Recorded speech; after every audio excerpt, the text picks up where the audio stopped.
여호와께 감사하라. 그는 선하시며 그 인자심이 영원함이로다.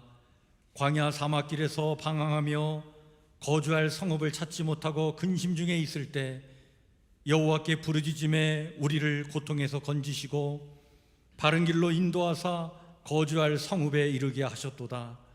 여호와의 인자심과 인생에게 행하신 기적으로 말미암아 그를 찬송할지로다.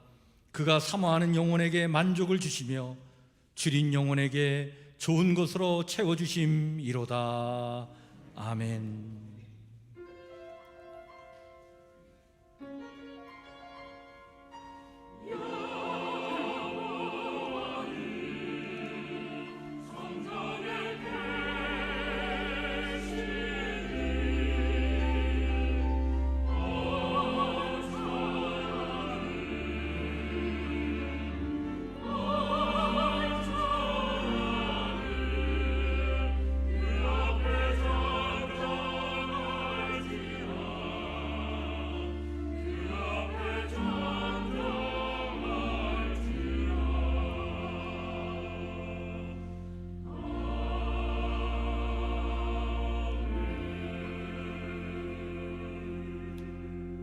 나는 전능하신 아버지 하나님, 천지의 창조주를 믿습니다.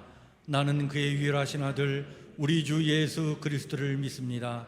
그는 성령으로 잉태되어 동정녀 마리아에게서 나시고 본디오 빌라도에게 고난을 받아 십자가에 못 박혀 죽으시고 장사된 지 사흘 만에 죽은 자 가운데서 다시 살아나셨으며 하늘에 오르시어 전능하신 아버지 하나님 우편에 앉아 계시다가 거기로부터 살아있는 자와 죽은 자를 심판하러 오십니다. 나는 성령을 믿으며 거룩한 공교회와 성도의 교제와 죄를 용서받는 것과 몸의 부활과 영생을 믿습니다. 아멘.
큰 기쁨 좀 주리를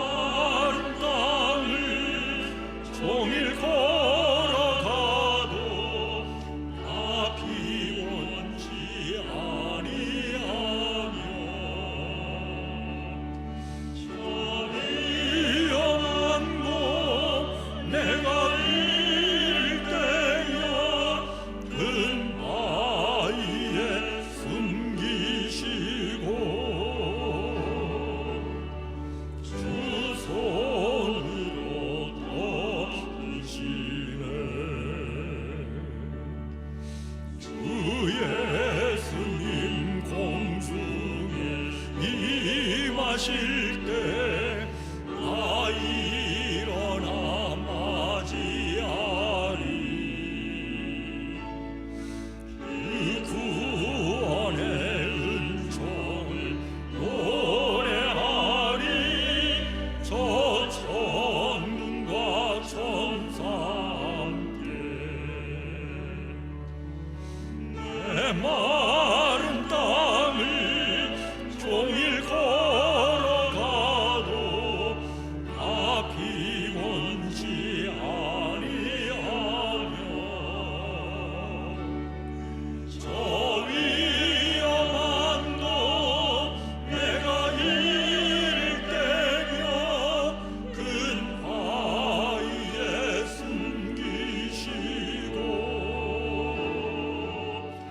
주 손으로 덮으시네. 윤봉영 장로님 기도 인도해 주십니다.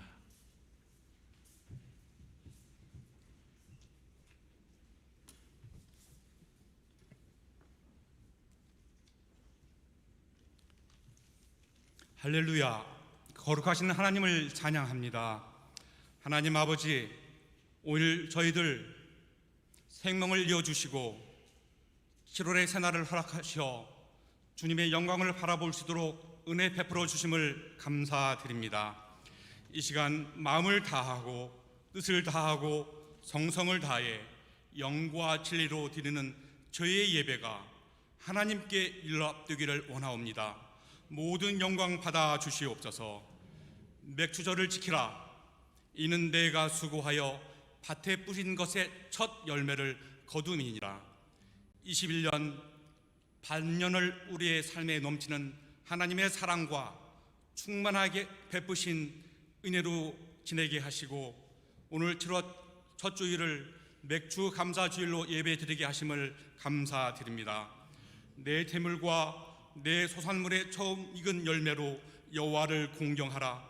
그리하면 내 창고가 가득 차고 내 포도즙 틀에 새 포도즙이 넘치리라 하신 말씀을 믿습니다.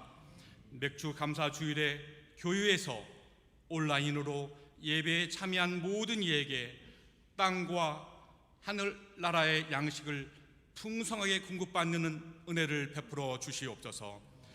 긍휼의 은혜를 베푸시는 하나님 아버지, 저희들 지난 한 주간을 지내면서 여전히 우리의 연약함으로 인하여 말씀대로 말하지도 행하지도 못한 잘못들을 고백하며 회개합니다.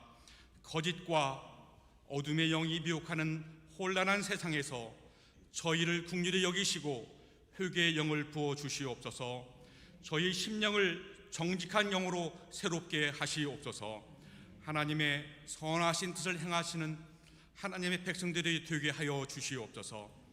온 세계가 코로나19로 고통을 받고 힘겨운 가운데 있습니다. 거리 두기를 하고 예방 접종을 하고 많은 노력을 하지만 확진자는 더 늘어나고 코로나19는 새로운 변이 종들이 나타나서 우리를 두렵게 합니다. 확산을 방지하고 예방하기 위하여 애쓰는 방역 담당자들과 치료에 힘쓰는 의료진들에게 힘과 지혜를 주셔서 맡은 일들 잘 감당하게 하여 주시옵소서. 자비를 베푸시는 하나님 아버지, 이제 속히 코로나 감염병이 물러나게 하시고 우리나라가 온 세상이 안정되고 편안하게 하여 주시옵소서. 예배당에 함께 모여 예배 드리는 날이 속히 올 수 있도록 은총을 베풀어 주시옵소서. 은혜를 베푸시는 하나님 아버지, 코로나19로 인하여 저희가 함께 모여 대면 예배를 드리지 못하는 상황이지만 우리의 흐트러진 믿음과 신앙생활의 훈련을 위하여 8월 둘째 주일과 셋째 주일에 유치부에서부터 성노예까지 모두 함께 모여 여름 말씀 잔치를 하려고 합니다. 이 산지를 내게 주소서 주제를 가지고 여호수아서 말씀을 나눕니다. 먼저 기도로 준비하고 함께 하여서 무더운 여름에 땀 흘리며 복음의 말씀을 깊이 배우며 은혜를 받는 시간이 되게 하여 주시옵소서. 저희의 모든 것을 지키시고 살피시는 하나님 아버지, 하나님의 치유의 은총을 간구합니다. 함께 예배드리지 못하고 병상에 누워있는 이영호 집사님, 강영석 집사님을 불쌍히 여겨주시고 일으켜 세워주시옵소서. 생명을 허락하시어 주님께 영광 드리는 예배에 참여하게 하여 주시옵소서. 또한 많은 성도님들이 몸의 아픔과 경제적 어려움으로 인하여 힘들어하고 고통 중에 있습니다. 그들의 사정 형편을 아시는 주님께서 찾아주시어 힘을 주시고 어루만져 주시고 치유하여 주시옵소서. 우리의 소망 되시는 하나님, 저희 모두가 어렵고 힘든 시간을 보내고 있지만은 소망을 안고 순종하며 하나님의 몸된 교회와 거룩한 예배를 위하여 헌신하고 섬기는 교역자들과 봉사자, 찬양자들, 예배자들에게 하늘의 신령한 복과 땅에 기름진 복을 풍성히 베풀어 주시옵소서. 생명의 말씀을 전하기 위해 세우신 담임 목사님을 성령의 능력으로 붙들어 주시옵소서. 진리의 말씀을 통하여 주님이 주시는 참된 평안과 기쁨을 얻게 하시고 아프고 상처받은 심령의 치유의 역사가 있게 하여 주시옵소서. 새롭게 시작되는 한 주간도 주님과 친밀한 교제를 나누며 살기를 원합니다. 동행하여 주시옵소서. 모든 영광을 하나님께 올려드리며 우리의 구원자 되시는 예수님 이름으로 기도드립니다. 아멘.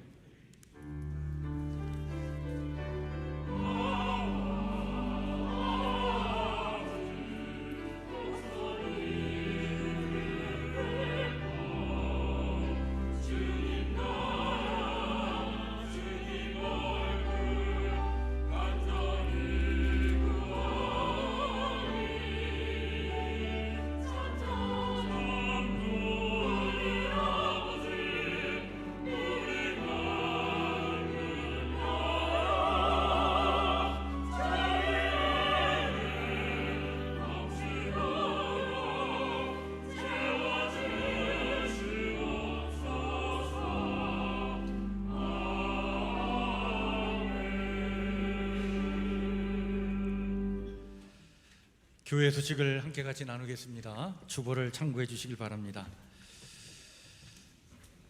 우리 성북교회를 방문해 주신 분을 환영합니다. 금주의 성경 통독은 우리 누가복음 10장에서 21장 말씀을 하루에 2장씩 이렇게 읽도록 하겠습니다. 여러분들 성경 통독에 늘 함께 이렇게 같이 참여해 주시길 바랍니다. 또 매일매일 나누는 오늘의 말씀 묵상, 이번 주에는 출애굽기 34장부터 37장까지 있는 말씀인데 우리 샘터지기와 교회 밴드를 통해서 지금 계속 공유하고 있습니다. 혹시 샘터 모임이나 교회 밴드에 초청받기를 원하시는 분은 말씀해 주시면 저희가 잘 또 이렇게 안내해 드리도록 그렇게 하겠습니다. 맥주 감사 주일로 오늘 예배를 드리는데 감사로 후반기를 열어나가신 우리 성도님들 삶 속에 하나님께서 감사의 거리를 더 풍성하게 허락해 주실 줄 믿습니다. 오늘 마음과 뜻과 정성으로 감사 예배를 드리는 우리 성도님들의 또 남은 올해 반 하나님께서 그 시간 속에 함께 해주셔서 주의 능력으로 반드시 인도해 주실 줄 믿습니다. 그 은혜를 힘입어 승리의 삶을 살아가시길 바랍니다. 우리 다음 주일은 3부 예배 후에 각 기관 원례가 있도록 하겠습니다. 각 기관별 대면 모임을 갖든 또 비대면 원례를 하든 이렇게 잘 이렇게 기관별로 준비해 주시길 바랍니다. 우리 장로님 오늘 기도해 주셨듯이 우리 여름 행사가 우리 교회에서 유치부부터 성노회까지 우리 교회 성도가 전체가 다 참여해서 여름 말씀 잔치를 합니다. 8월 8일 주일과 8월 15일 주일 두 주에 걸쳐서 하는데 주일날만 하는 거예요. 특별한 예배를 드립니다. 이 3부 예배 시간에. 그리고 또 소그룹 참여 활동도 하고 또 각 기관별로 단합의 시간을 갖도록 그렇게 하겠습니다. 이것을 위해서 우리 준비위원들이 지금 계속 준비하고 있는데 특별한 예배를 드리고 또 우리 소그룹별로 각 기관별로 활동을 할 때 기쁘고 즐거운 마음으로 참여하시고 그것을 계기로 해서 우리 교회가 더 사랑으로 하나 되고 이 코로나 바이러스 때문에 이렇게 많이 교회들이 위축되어 있는데 그것을 좀 이겨내고 좀 하나님 주신 힘을 가지고 우리가 더욱더 아름다운 신앙 공동체 세워나가길 원합니다. 여러분들 함께 기도해 주시고 이제 한 달 남았는데 여러분들 기도로 같이 준비해 주시길 바랍니다. 우리 김한 집사님 책 계속 우리 3층 로비에 전시되어 있는데 필요한 분들은 잘 살펴보시길 바랍니다. 우리 김보경 권사님 지금 다리 기부스하고 있는 가운데 있습니다. 한 달 정도 치료를 받아야 될 것 같습니다. 위에서 기도해 주시고 우리 이용호 집사님 일반 병실로 옮겼는데 의식이 돌아올 수 있도록 여러분들이 계속 기도해 주시면 감사하겠습니다. 우리 강영석 집사님은 그 서울 삼육병원의 중환자실에 우리 지난주에 간 경화와 폐렴으로 입원하셔서 우리 지난주 말에 이렇게 굉장히 고비가 있었는데 잘 고비를 넘겼습니다. 여러분들 기도해 주셔서 감사하고요. 계속적인 기도가 필요합니다. 위에서 여러분들이 기도해 주시고 그 신장 그 수치는 정상으로 약간 이게 정상으로 돌아왔다는데 이제 이 폐렴 이 부분이 이제 치료가 돼야 되는 상황이라고 합니다. 여러분들 기도해 주시면 감사하겠습니다. 오늘 우리 함께 같이 나눌 하나님의 말씀은 신약 성경 125쪽 누가복음 17장 11절에서 19절 말씀입니다.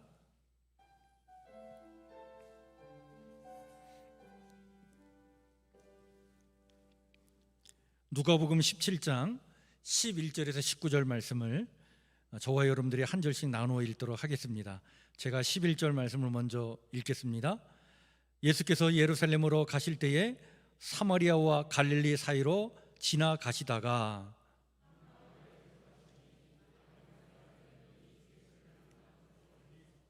소리를 높여 이르되 예수 선생님이여 우리를 불쌍히 여기소서 하거늘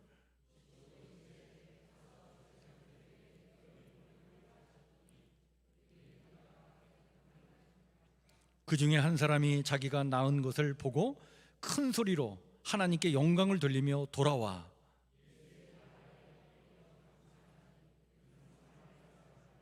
예수께서 대답하여 이르시되 10사람이 다 깨끗함을 받지 아니하였느냐? 그 9은 어디 있느냐?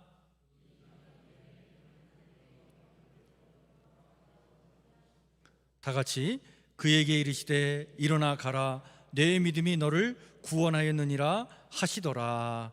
아멘.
아멘.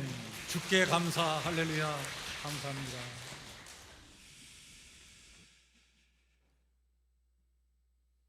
우리 지금 성경을 통독하고 있는데 우리 7월달 중순까지는 누가복음 말씀을 읽게 되어 있습니다. 오늘 우리 누가복음 17장 본문을 가지고 그 아홉은 어디 있느냐라고 하는 제목의 말씀을 나누고자 합니다.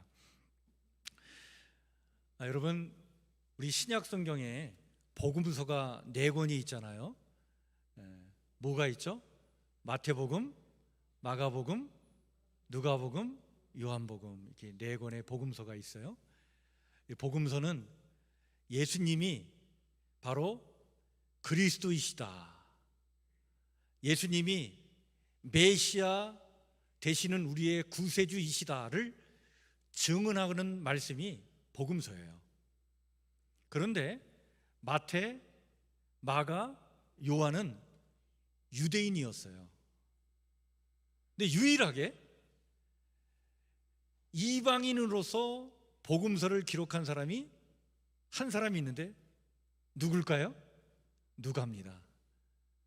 누가복음서는 이방인 누가가 예수님이 그리스도이시다라고 하는 것을 증언하는 그러한 기록의 말씀이 누가복음이에요. 그래서 누가복음은 가난하고 소외되고 또 이방인들을 위한 예수님을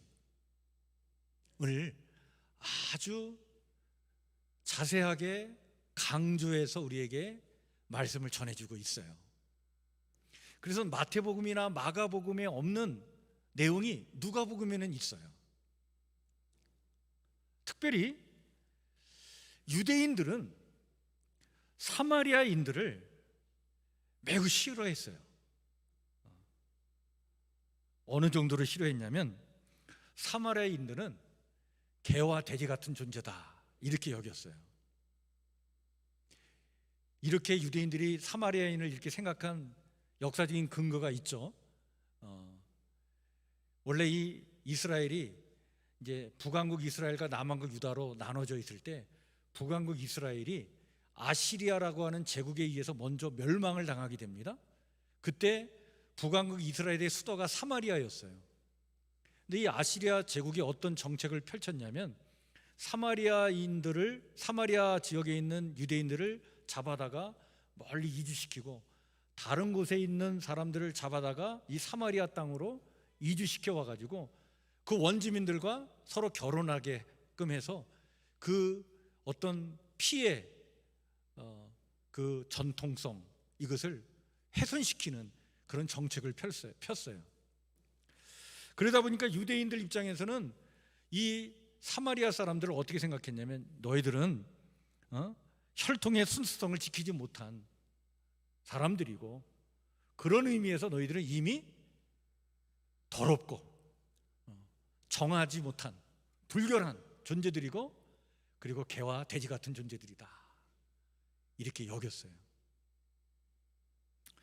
그런데 예수님은 이런 사마리아인들조차도 하나님의 자녀가 될 수 있고 이 사마리아인 같은 사람들 중에도 정말 선한 사람이 있고 하나님 마음에 합한 사람이 있다. 그걸 강조하는 말씀을 여러 차례 했어요. 그 중에 대표적인 게 선한 사마리아 사람 이야기. 여러분들 아시죠? 이 선한 사마리아 사람 이야기를 한 거예요. 어느 날 한 율법 교사가 예수님을 찾아왔어요. 찾아온 목적이 예수님을 시험하기 위해서 온 거예요. 찾아와서 묻습니다. 선생님, 내가 무엇을 하여야 영생을 얻을 수 있겠습니까? 그때 예수님께서 이렇게 말씀하시죠. 내 마음과 뜻과 정성과 힘을 다하여 내 하나님 여호와를 사랑하고 그리고 내 이웃을 내 몸과 같이 사랑하라. 자, 이때 이 말을 들은 이 율법 교사가 예수님에게 자기를 잘 보이려고 자기 자랑하려고 뭐라고 얘기했냐면 이렇게 얘기했어요. 그러면 내 이웃이 누굽니까?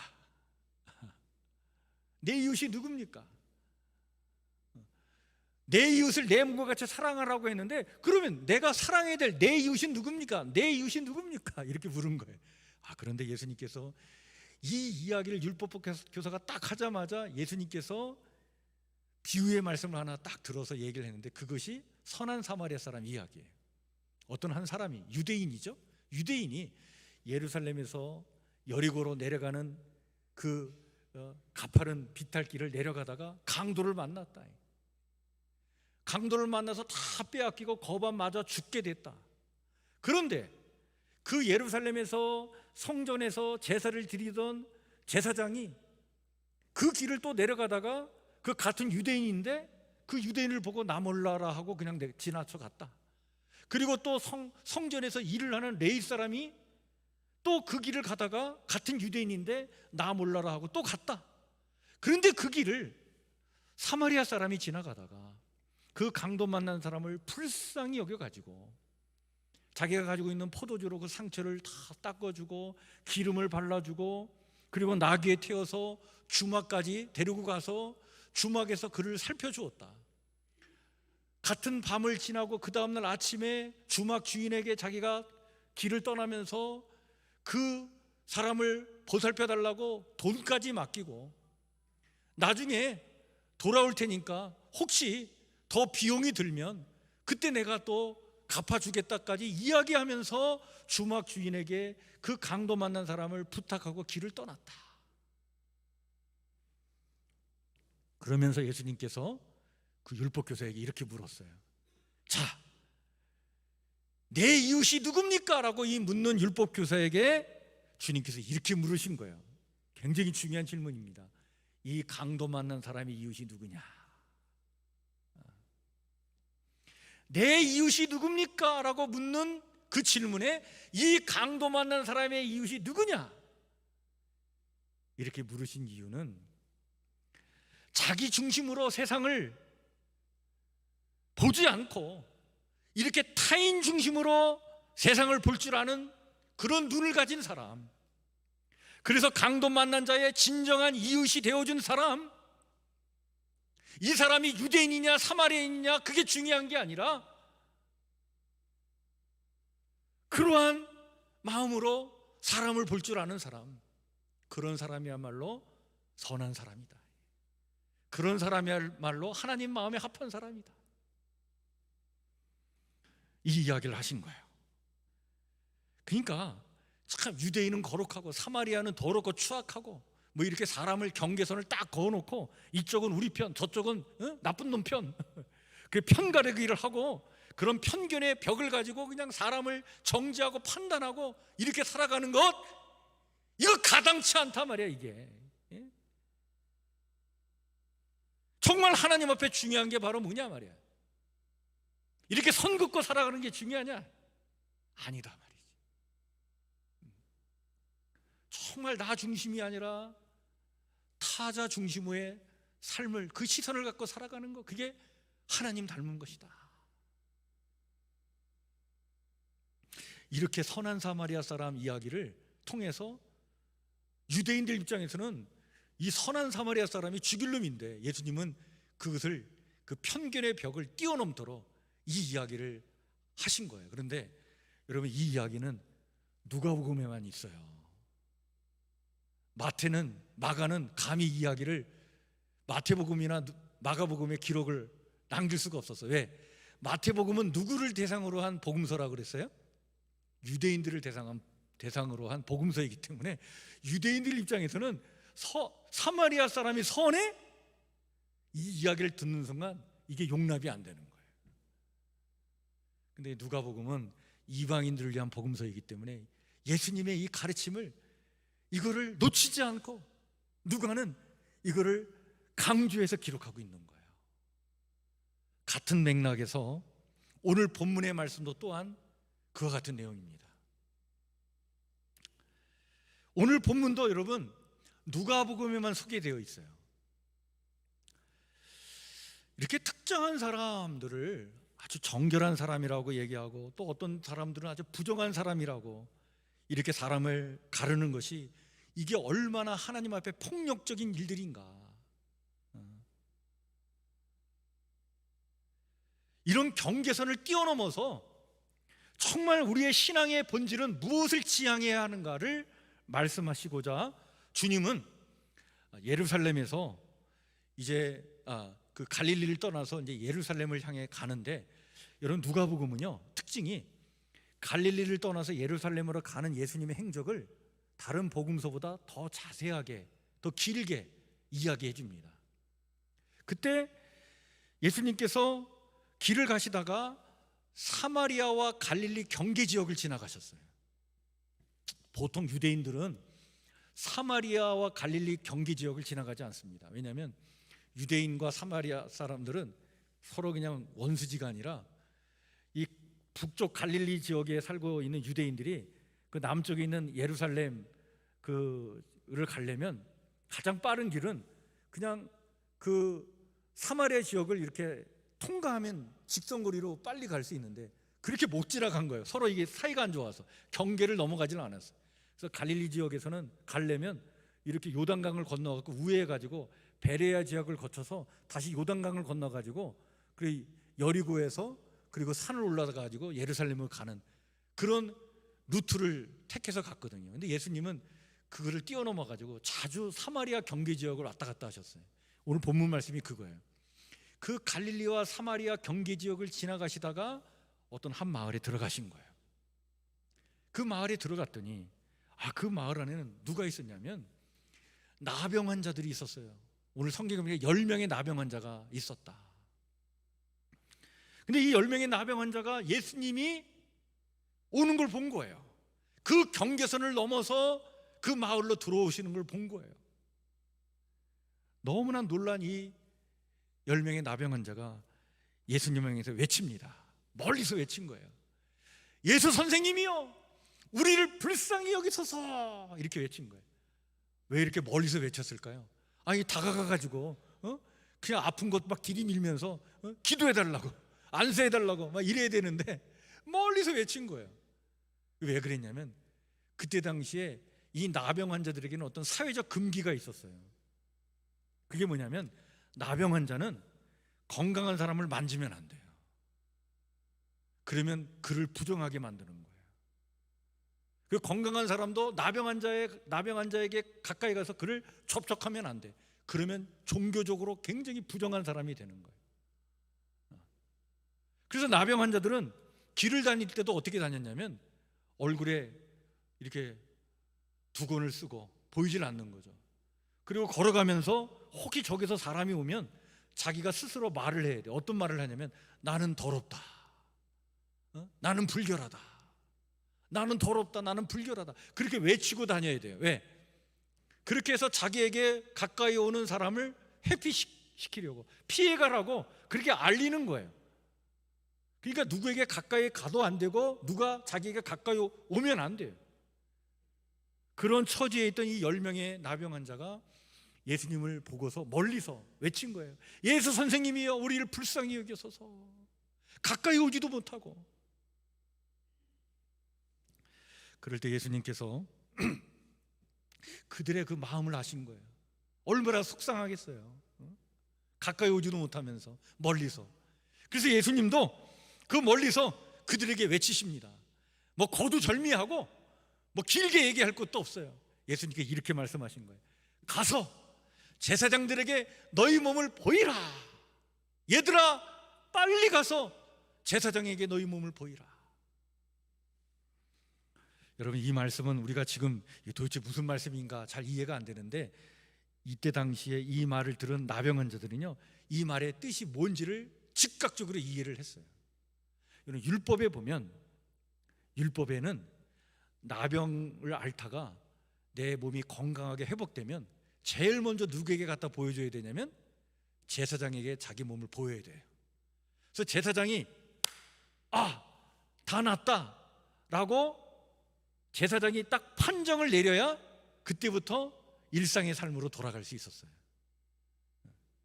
그러니까 지금 예수님께서 이 말씀을 하신 것은 예수 선생님이 우리를 불쌍히 여기소서라고 외치는 순간, 얘들아 너희의 몸이 나았다, 빨리 돌아가서 제사장에게 너희 몸을 보이라. 너희들이 그렇게 외치는 순간 지금 하나님의 은혜가 임했어. 너희 몸이 치료됐어. 빨리 돌아가서 제사장에게 너희 몸을 보여. 그리고 너희의 일상의 삶으로 돌아가라.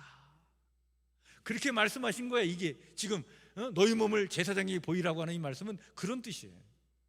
그런데 이 말을 들었던 이 10명의 이 나병 환자가요, 이 말을 딱 들을 때에 그걸 그냥 믿음으로 받아들인 거예요. 믿음으로 받아들여 가지고 몸을 돌이켜서 제사장을 향해 나아갔는데, 몸을 돌이켜 제사장을 향해 딱 나아가는 순간 자기들의 몸이 나은 것을 느꼈던 거예요. 몸이 나았네.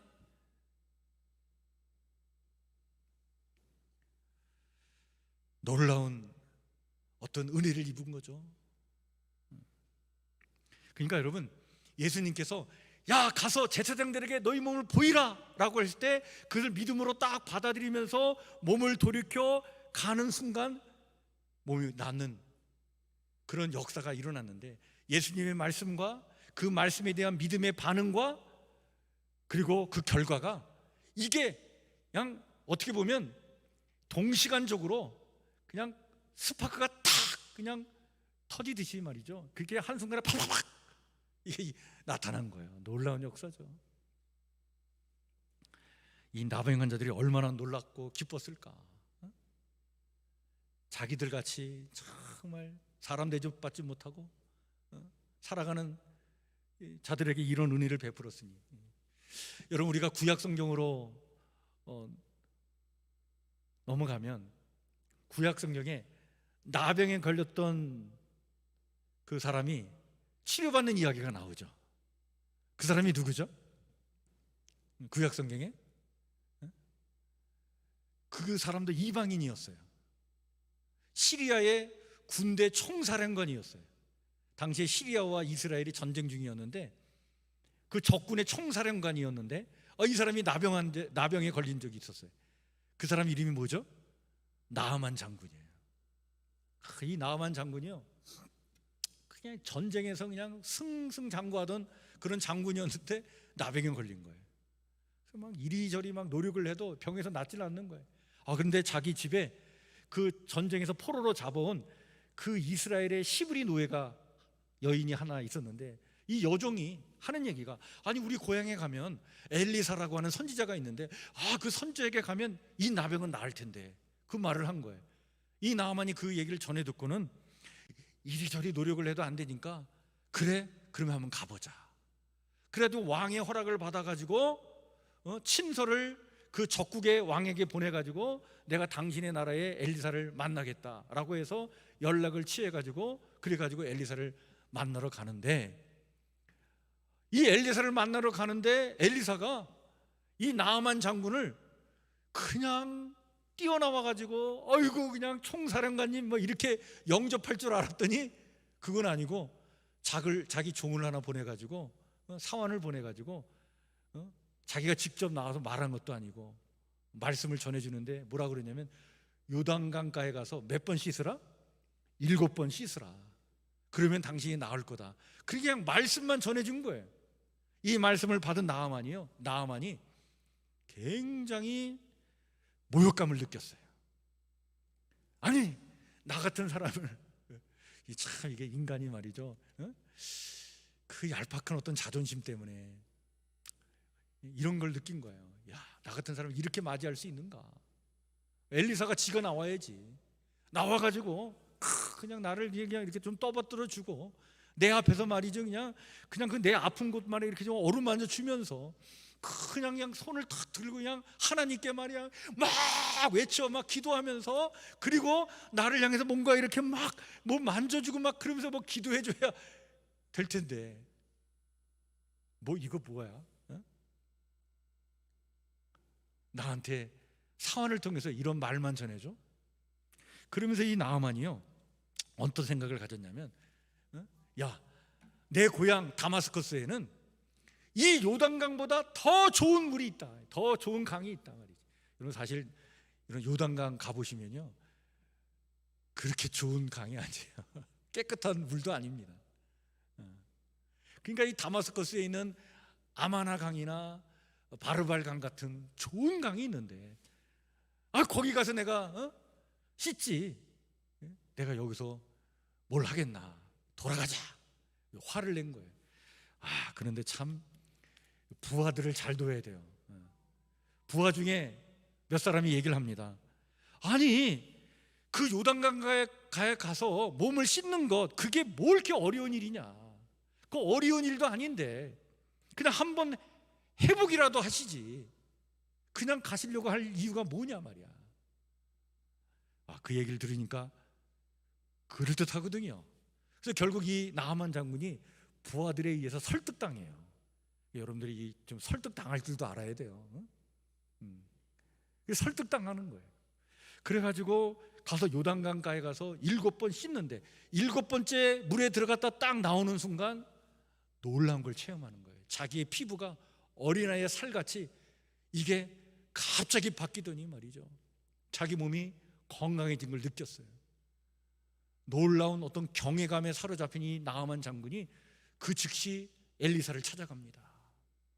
엘리사가 나에게 와야지 이렇게 했던 그 얄팍한 어떤 자존심을 가지고 생각을 했는데, 이제는 자기가 찾아가요. 엘리사에게 찾아가서 엘리사에게 무릎 꿇고 얘기합니다. 하나님을 경외하고 찬양하면서 얘기합니다. 여기 있는 흙을 내 다마스커스로 가져가겠다. 그리고 이 흙을 가져다가 내 고향에서 내가 여호와 하나님만을 섬기겠다, 그렇게 고백을 해요. 근데 여러분, 오늘 성경에 나오는 이 나병 환자들은 사실은 내세울 것도 없는 사람들이에요. 나만 같은 그런 존재가 아닌 거예요. 그러니까 나만에 비하면 그 알량한 그 자부심도 없고, 오직 이들에게 있는 것은 바로 뭐냐? 순전한 아이와 같은 믿음, 그것만 있었던 거예요. 그 순전한 어린아이와 같은 그 믿음, 그 마음을 가지고 제사장에게 가서 보이라, 그럴 때 그 말씀을 그냥 믿음으로 전적으로 받아들이는 거예요. 그랬더니 이런 놀라운 역사가 나타났다. 여러분, 오늘 이 이야기를 통해서 성경이 우리에게 이야기하려고 하는 것이 바로 뭐냐면, 바로 그거예요. 유대인이냐 이방인이냐, 뭐 사마리아인이냐, 나아만처럼 높은 지위의 사람이냐, 아니면 이런 천박한 사람들이냐, 그게 중요한 게 아니라는 거예요. 그게 중요한 게 아니다. 이런 것과 전혀 상관없이 하나님 앞에서는 바로 이와 같이 어린아이와 같은 믿음으로 그냥 하나님 품에 안기는 그런 순종, 그 믿음, 바로 그런 자들에게 하나님의 은혜와 능력이 임한다 라고 하는 사실입니다. 자, 그런데요, 오늘 여러분의 이야기가 여기서 끝나면 이 교훈으로 우리가 이 말씀을 교훈 삼을 텐데, 근데 오늘 이야기는 여기서 끝나지 않아요. 더 중요한 이야기가 더 뒤에 이어집니다. 오늘 뒷이야기가 더 중요해요. 그래서 누가는 그 뒷이야기를 더 자세하게 우리에게 이야기해 줍니다. 그 뒷이야기에 더 주목하고 있는 거예요. 자, 이 갈릴리와 사마리아 접경지대에서 만난 이 나병 환자들은 주님의 말씀에 즉각 순종해서 결국 바라는 것을 얻었어요. 그런데 길을 가던 중에 병이 나은 사람 다 10명이 다 나았는데 그 중에 한 명만이 큰 소리로 하나님께 영광을 돌리면서 가던 길을 되돌아가지고 주님께 간 거예요. 주님께 가가지고 그 발 앞에 엎드려가지고 감사를 드리는 거예요. 감사를 드리는 거예요. 누가는 오늘 본문에서 지체 없이 말합니다. 그는 사마리아 사람이었다. 그러면 나머지 사람들은 어떤 사람이었을까요?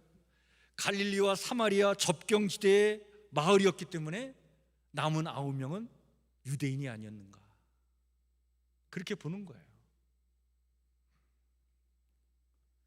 유대인과 사마리아는 서로 상종하지 않았지만 그러나 같은 병에 걸렸기 때문에, 나병 환자라고 하는 그 처지 때문에 사마리아인 유대인 구별함이 없이 이들은 같이 섞여 있었다. 동병상련의 그런 마음으로 서로를 대했을 거예요. 그리고 자기 몸이 깨끗하게 된 것을 알았을 때 유대인 나병 환자들은 그냥 허둥지둥 제사장을 만나러 간 거예요. 근데 오직 한 사람만이 가던 길을 돌이켜가지고 주님께 왔어요.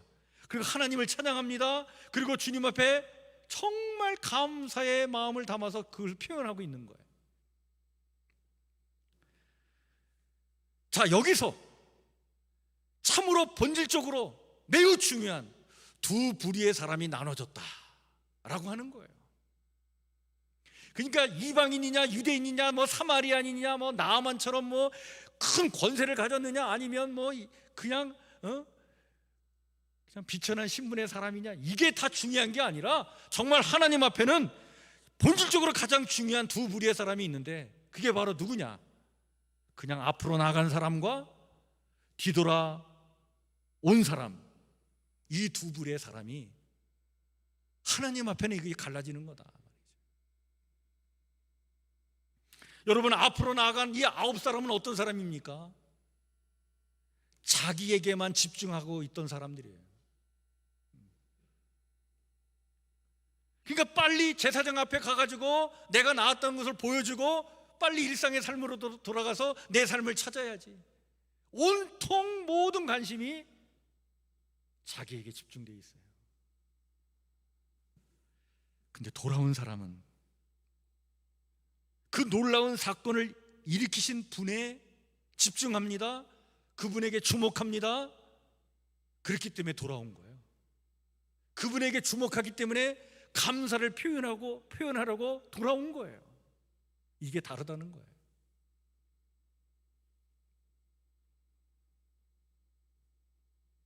오늘 우리가 주목하는 것은 바로 이것입니다. 하나님 앞에서 유대인이냐 이방인이냐, 정결한 사람이냐 부정한 사람이냐, 갈릴리 사람이냐 사마리아 사람이냐라는 경계가 중요한 것이 아니라 더 본질적이고 중요한 경계는 자기에게만 집중하며 살아가는 사람, 그래서 감사하지 못하는 사람이냐, 아니면 놀라운 일을 일으키신 분을 주목하며 감사하는 사람이냐라고 하는 거예요. 많은 이들이요 은혜를 받고 참 혜택을 누리고 그것 때문에 기뻐하지만 정작 그 은혜를 베푼 사람을 잊지 않고 기억하면서 오랫동안 감사하는 사람은 사실 적어요.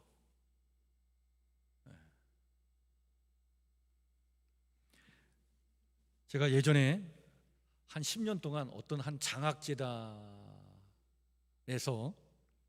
설교자로 섬긴 적이 있었습니다. 그 장학재단은 대학생들과 대학원생들에게 전액장학금을 주는 장학재단이었는데 이제 1년에 2차례 전반기 후반기 이렇게 해가지고 장학금을 전달하면서 모여서 같이 예배를 드립니다. 그리고 예배 드리고 난 다음에 그 장학생들이 자기 삶을 또 나누고 그리고 장학금을 이제 전달하는 의식을 치르고 그리고 이제 그런 것으로 이제 그 모임 행사가 이루어졌는데 제가 거기에 설교자로 한 10여 년 동안 섬긴 적이 있었습니다. 그런데 이제 행사가 끝나고 나면 그 재단 관계자들과 이제 식사를 하게 됐는데 그 장학재단을 세우신 분들이 그것을 운영해 가는 이야기를 이렇게 하면서 여러 차례 아쉬운 말을 하시는 거예요. 어떤 말을 하시냐면, 아니 이렇게 전액장학금을 주는데 이 대학생과 대학원생들이 뭐 2년 아니면 3년 동안 이제 장학금을 받는데, 근데 이제 졸업할 때 정말 졸업하면서 감사하다는 그런 마음을 표현하는 뭐 편지나 엽서를 보내는 사람이 거의 없다는 거예요. 그래서 하시는 말씀이 뭐 감사하다는 말을 들으려고 이런 일을 하는 건 아니지만 정말 그 감사의 표현을 받지 못할 때는 인간적으로 좀 서운한 생각도 든다. 아주 그런 솔직한 얘기를 하시더라고요. 저도 그런 경험을 한 적이 있는데요. 제가 여기 이제 우리 지방에서 국내 선교위원장을 맡아가지고 이제 우리 지방에 한 97개 정도 교회가 있거든요. 거기에 참 어떻게 보면 미자립 교회가 참 많아요. 그래서 한 27개 교회를 선정을 해서 매월 한 20만 원씩 이제 선교비를 지원해주는 그 역할을 감당하는 것이 우리 이제 지방의 국내 선교위원회인데, 제가 거기 위원장을 맡아가지고 한 1년 동안 섬긴 적이 있었습니다. 근데 매월 20만 원씩 선교비를 보낸다는 게 보통 일이 아니더라고요.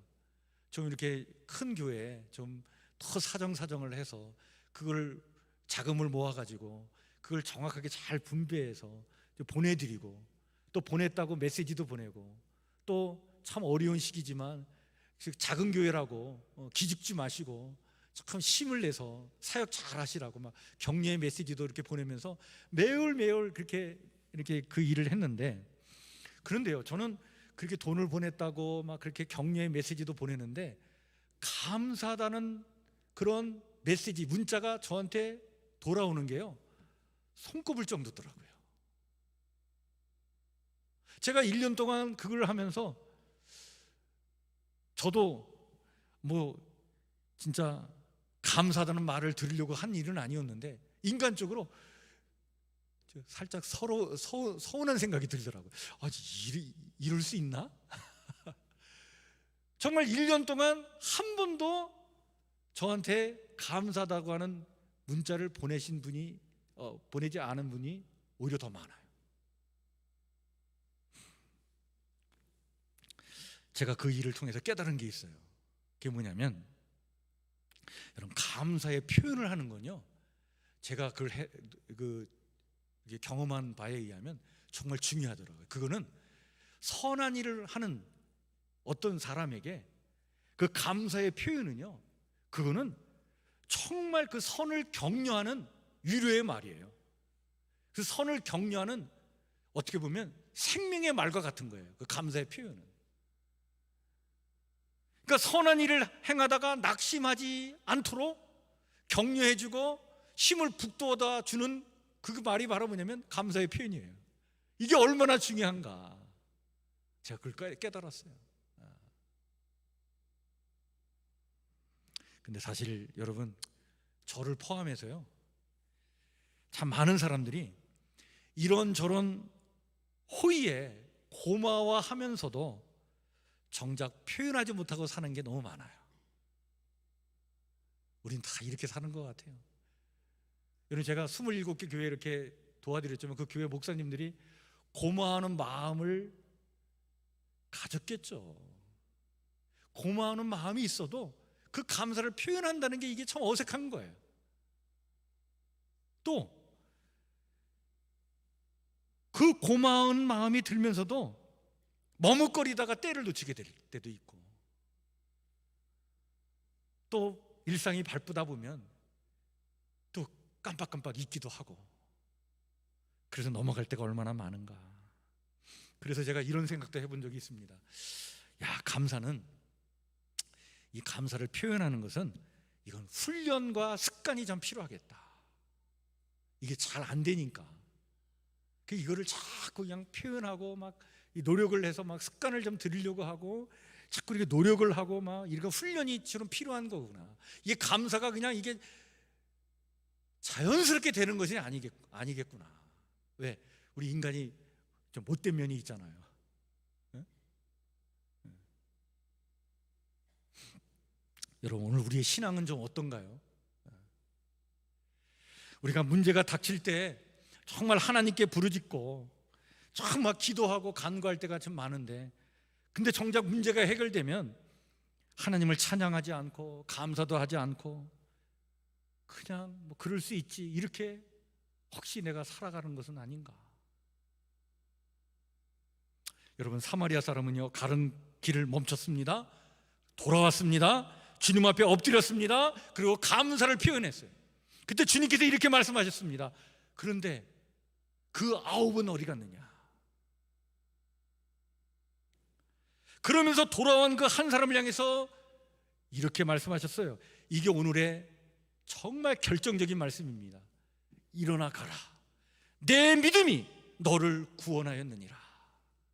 이 믿음이 어떤 믿음입니까? 돌아온 믿음이에요. 감사하는 믿음이에요. 자기만 주목하며 사는 것이 아니라 자기의 은혜를 베푸신 분을 주목하는 삶을 살아가는 그 믿음이에요. 그 믿음을 가지고 돌아와 감사를 표현하는 자에게 얘기합니다. 네 믿음이 너를 구원하였느니라. 육신의 병만 나은 것이 아니라 정말 구원받은 사람이 된 거예요. 하나님의 뜻을 알고 사는 사람이 된 거예요. 하나님이 부어주시는 생명의 은혜와 능력을 힘입고 살아가는 사람이 된 거예요. 차원이 다른 거예요.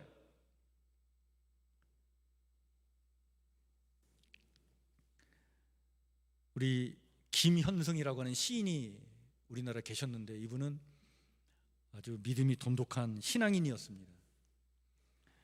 이분의 시 중에 감사하는 마음이라고 하는 시가 있는데 그 시의 한 단락에 이런 내용이 있습니다. 감사하는 마음, 그것은 곧 아는 마음이다. 내가 누구인지를, 그리고 주인이 누구인지를 깊이 아는 마음이다. 우리는 날마다 갈림길에 섭니다. 감사하는 이들과 그렇지 않은 이들 사이에 있어요. 그런데 이 둘은 엄청난 차이가 있습니다. 감사할 줄 아는 사람, 그들에게는 하나님의 은혜가 더욱 넘쳐나게 될 줄 믿습니다. 정말 구원과 하늘의 복이 그들에게 충만하게 임하게 되는 거예요. 어렵게 한 해의 절반을 살아오신 우리 성도님들, 그러나 그럼에도 불구하고 늘 감사하는 마음으로 살아오신 우리 성도님들을 주님의 이름으로 위로를 드리며 격려하며 축복합니다. 한 해의 남은 절반도 감사의 마음으로 살라고 하나님은 우리에게 추수감사주의를 허락해 주셨습니다. 이 한 해의 남은 절반도 내게만 집중하여 감사하지 못하고 사는 인생이 아니라 내가 누구인지를 알고 더 나아가 주님이 누구이신지를 깊이 아는 마음, 그 감사의 마음으로 사셔서 매 순간 구원의 은총과 하늘의 복을 누리며 살아가는 우리 성북교회 성도들 모두가 되시기를 주의 이름으로 간절히 축원해 드립니다. 오늘 주신 말씀을 마음에 새기면서 이 시간 우리 찬송가 429장 같이 찬양 드립니다.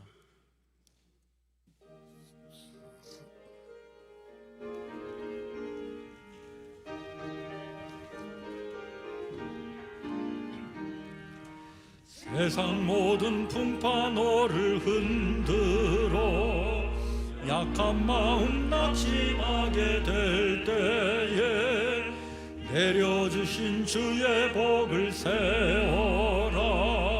주의 크신 복을 내가 알리라. 받은 복을 세워보아라. 크신 복을 내가 알리라. 받은 복을 세어보아라. 주의 크신 복을 내가 알리라. 세상 근심 걱정 너를 누르고 십자가를 등에 지고 나갈 때 주가 내게 주신 복을 세워라. 두려움 없이 항상 찬송하리라. 받은 복을 세워보아라. 크신 복을 내가 알리라. 받은 복을 세어보아라. 주의 크신 복을 내가 알리라. 세상 권세 너의 앞길 막을 때 주만 믿고 낙심하지 말아라. 천사들이 너를 보호하리니 염려 없이 앞만 보고 나가라. 받은 복을 세워보아라. 크신 복을 내가 알리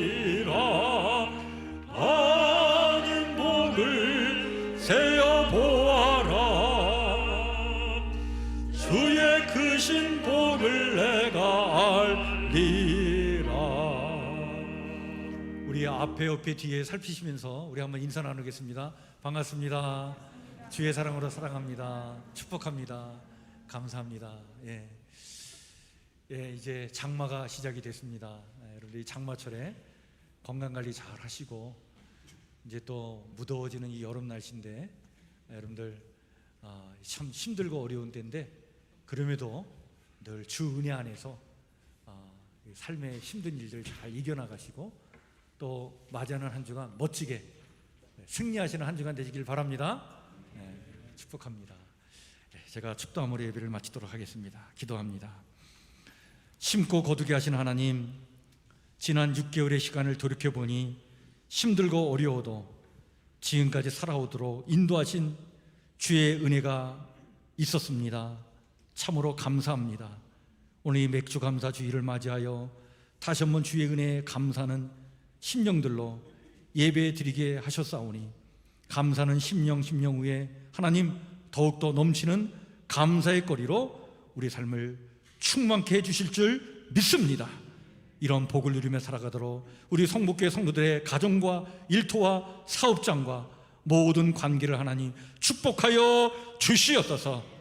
이제는 정직하게 땀 흘리며 살아가는 자에게 정직한 삶의 열매를 거두게 하시는 우리 주 예수 그리스도의 은혜와 지나온 한 해의 절반을 돌이켜보며 감사하는 이들에게 남은 한 해의 절반을 더욱 감사가 넘치는 삶을 살게 하시는 우리 하나님 아버지의 무한하신 사랑과 자신만을 주목하지 않고 오늘의 나를 있게 하신 분에게 주목하며 감사함으로 더욱 풍성한 삶을 살게 하시는 성령님의 교통하심의 은총이 맥주 감사절을 맞이하여 온 마음을 다해 감사 예배를 드리고 이제 세상으로 나아가는 성북교회 성도들 머리 위에 성도들이 사랑하는 가족들과 이웃들을 위해 영원토록 함께 오시기를 간절히 축복하며 기도하옵나이다.